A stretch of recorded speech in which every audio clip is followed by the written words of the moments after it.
My parents kicked me out with $100 and ignored me for 5 years. Then my sister stumbled across my name online and called them in tears. Hey Reddit, my name is Hannah Miller. I'm 32 years old, and 5 years ago, my parents kicked me out of their house with exactly $100. They told me I was no longer welcome. My mother wouldn't even look at me. My father put my suitcase on the porch and said, "You're on your own now." I asked them where I was supposed to go. Dad handed me a $100 bill. Figure it out. Then he closed the door. For 5 years, I didn't hear from them. No birthday calls, no Christmas messages, nothing. I eventually built a completely different life. What my family didn't know was that the daughter they had thrown away had quietly become someone they would eventually need. And then, 5 years later, my younger sister accidentally found my name online. She called my parents, and according to her, she was crying so hard, she could barely speak. But to understand why, you need to know how I ended up on that porch in the first place. I grew up with my younger sister Sophie. My parents were strict.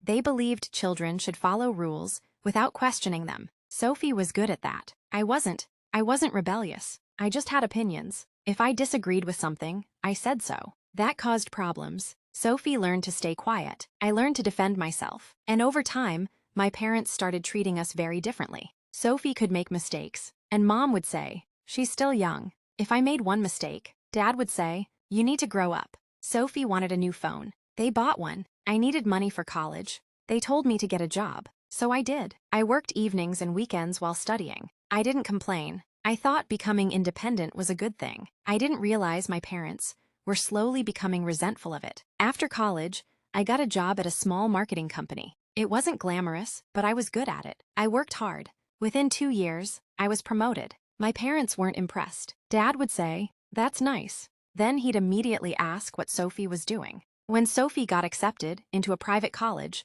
my parents celebrated for weeks. When I got promoted, Mom barely mentioned it. I pretended it didn't hurt. Then Sophie dropped out. My parents didn't blame her. They said she needed time to find herself. I didn't judge her, but I noticed something. The more independent I became, the more my parents seemed to dislike it. The breaking point came when I was 27. I had been saving for months to move into my own apartment. I was excited. I told my parents over dinner. Dad immediately frowned. "You're moving out?" "Yes." "Why?" "Because I'm 27. Mom looked offended. "You don't appreciate having a family." I stared at her. "That's not what I said." Dad put down his fork. "You've become very selfish." I couldn't believe it. "I've worked for everything I have, and now you think you're better than us." "No? Then why are you leaving?" I finally said what I'd been afraid to say for years. "Because I need my own life." The table went silent. Sophie looked uncomfortable. Mom stood up. "Maybe you should get one." I knew immediately that something had changed. A few days later, we had another argument. This time, it was about money. My parents wanted me to contribute more toward household expenses because they said Sophie needed financial help. I explained that I was already paying my own bills and saving for my apartment. Dad became furious. "You always think about yourself." I looked at him, because nobody else is going to think about my future. He slammed his hand on the table. "Then maybe you don't need this family anymore." I didn't answer. Mom said, "Maybe you should leave." I thought she was angry. I didn't think she meant it literally. I was wrong. The next morning, my father put my suitcase outside. I stood on the porch staring at it. "You're serious?"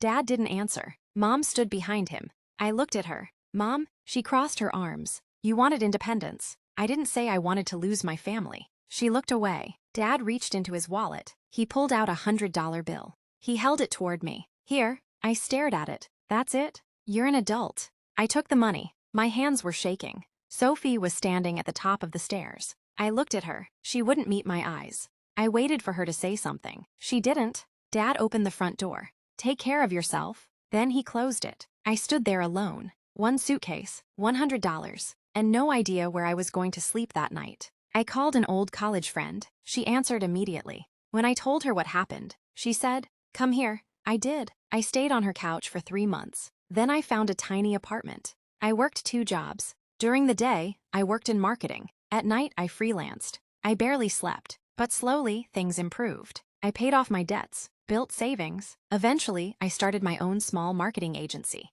It was terrifying, but it worked. My first year was difficult. The second was better. By the 3rd year, I had employees, clients from several states, and a business I was genuinely proud of. I didn't tell my parents. They had made it very clear that they didn't want me in their lives. So I respected their decision. 5 years passed. I never contacted them. At first, I expected someone to call. Nobody did. Eventually, I stopped checking. I celebrated birthdays without them, spent holidays with friends, built my own traditions. And for the first time, I wasn't waiting for my parents to approve of me. Then one afternoon, something strange happened. My company was featured in a major business publication. The article mentioned my name. It talked about how I had started the company from a friend's couch and grown it into a successful regional agency. There was even a photograph of me standing outside our new office. I didn't think much about it until that evening. My phone started ringing. It wasn't my parents. It was Sophie. I hadn't spoken to my sister in 5 years. I stared at her name on my screen. I almost didn't answer. Then I did. She was crying. "Hannah, Sophie, is that really you?" I frowned. "Yes." She started sobbing. "I found you." I didn't know what she meant. "I saw your name online." I stayed silent. Then she whispered, "You're the owner of that company." "Yes." There was a long pause. "Mom and Dad don't know." My stomach tightened. "What do you mean?" "I haven't told them yet." "Why?" Her voice cracked. "Because I don't know how to tell them." I sat down. "Sophie, what happened?" She took a shaky breath, then said, "Hannah, you need to come home." I hadn't heard those words in 5 years, but something about the way she said them made me realize this wasn't a reunion. Something had happened, something serious, and apparently, my parents needed me, but I still didn't know why. For 5 years, my parents had acted as though I had never existed. Now my sister had found me by accident, and suddenly she was crying and asking me to come home. I thought they might finally want to apologize for what they'd done. I was wrong. When Sophie finally told me what had happened inside our family during those 5 years, I realized the reason she'd found me wasn't because they missed me. It was because they needed something from me. I stared at my sister's name on the screen. "Sophie, what happened?" She took a shaky breath. "Mom and Dad are in trouble." "What kind of trouble?" "Financial." She explained that Dad's business had collapsed 2 years earlier. He had borrowed heavily, lost several major clients, and eventually fallen behind on the mortgage. Now their house was facing foreclosure. I was silent. After 5 years of ignoring me, they were suddenly in trouble. Then Sophie said, "That's why I looked for you." I almost laughed. "You mean because you think I can help?" "No." She started crying. "I found you because I wanted to know if you were okay." That answer surprised me. Then she added, "Mom and Dad don't know I found you yet." "Why?" "Because I'm afraid they'll only contact you for money." The next morning, I drove back to my hometown. Sophie met me at a coffee shop. When I saw her, I barely recognized her. She hugged me immediately. "I'm sorry." I hugged her back. "I missed you." "I missed you too." She told me everything. Dad's business was gone. Mom had started working again. The house was close to foreclosure, and Dad owed nearly $300,000 to private lenders. Then Sophie told me something I never expected. "Mom still talks about you." I looked at her. "What does she say?" "She regrets letting you leave." I was quiet. "Why didn't she call?" Sophie looked down. "Dad wouldn't let her." I felt a familiar anger. Then Sophie added, "He thought you would become successful and forget the family." I almost laughed. I was 27. I was moving into an apartment. "I know. That's why they kicked me out." She nodded. "That was part of it." That afternoon, I went to my parents' house. The lawn was overgrown. The paint was peeling. The house looked nothing like the place I remembered. I knocked. Mom opened the door. She froze. "Hannah." I nodded. She started crying. "I thought we'd never see you again." I looked at her. "You never tried." She lowered her head. "I know." Dad appeared behind her. His expression immediately hardened. "What are you doing here?" "Sophie called me." He turned toward my sister. "You had no right." I stepped forward. "Don't blame her." Dad looked at me. "You left. You kicked me out." Silence. Then Mom whispered, "Your father was wrong." Dad looked away. For the first time in 5 years, he didn't argue. We sat around the same dining table, where I'd once been told I was selfish. Dad finally spoke. "I was angry." "I know. I thought you were abandoning us." "I was trying to build my own life." "I was afraid you'd forget us." I looked at him. "So you decided to make sure I had no reason to come back." He lowered his eyes. "I'm sorry." Those were the words I'd waited 5 years to hear. But they didn't erase what happened. I simply said, "I accept your apology." Then Dad asked the question I'd expected. "Can you help us?" I took a breath. "Yes." Mom looked relieved. "But I'm not giving you money." Dad frowned. "I'll pay the legitimate debts directly. I'll help save the house, but I won't become your bank account." He was quiet. Finally, he nodded. "Okay." I hired an attorney and a financial advisor. We reviewed everything.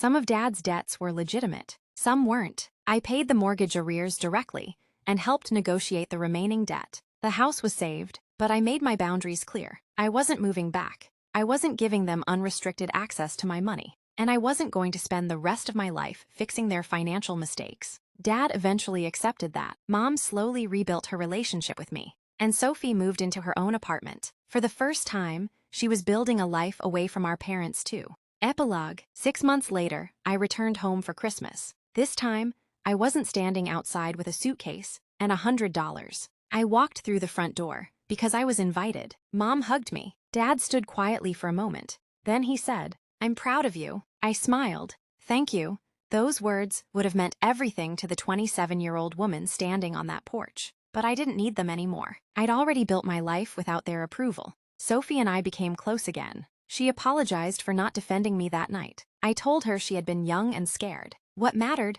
was that she chose to be my sister now. And my parents learned something too. They couldn't erase 5 years of silence with one apology. Trust had to be rebuilt. Slowly, they had to earn their place in my life. I still remember that $100 bill. For years, I hated thinking about it. Now I keep a photograph of it. Not because it represents what my parents gave me, because it reminds me of the moment I realized I could survive without them. They thought they were sending me away with nothing. Instead, they gave me the push that forced me to build a life completely on my own. When my sister found my name online, she thought she was finding the daughter my parents had abandoned. She found a woman who had rebuilt herself. And when my parents finally opened their door to me again, I didn't walk inside looking for approval. I walked inside knowing exactly who I was. Because sometimes being rejected by your family doesn't mean you're unwanted. Sometimes it gives you the freedom to discover how much you can become without their permission.